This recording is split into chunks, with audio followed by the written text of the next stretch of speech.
বিশ্বকাপের উদ্বোধনী মঞ্চে বাংলাদেশের পতাকা আর রয়্যাল বেঙ্গল টাইগারের ছবি তুলে ধরে কোটি দর্শকের নজর কাড়লেন বাংলাদেশি বংশোদ্ভূত শিল্পী সঞ্জয় দেব।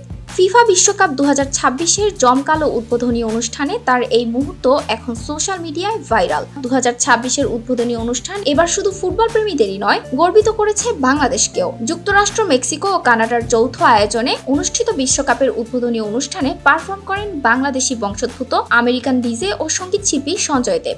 শুক্রবার কানাডার টরন্টোতে অনুষ্ঠিত এই বর্ণাঢ্য অনুষ্ঠানে নোরা ফাতেহি এবং ফরাসি পপ তারকা ভেজি ড্রিমের সঙ্গে মঞ্চে দেখা যায় তাকে।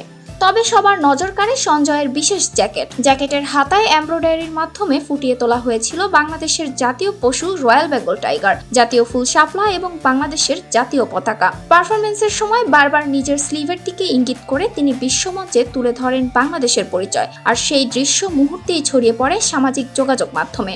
নেটিজেনরা বলছেন, বিশ্বকাপের মতো বিশাল আসরে বাংলাদেশের সংস্কৃতি ও পরিচয়কে এভাবে তুলে ধরা সত্যিই গর্বের বিষয়।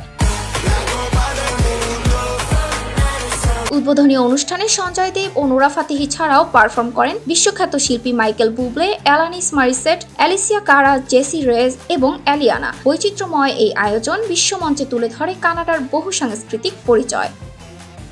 ETS Bangla desk report.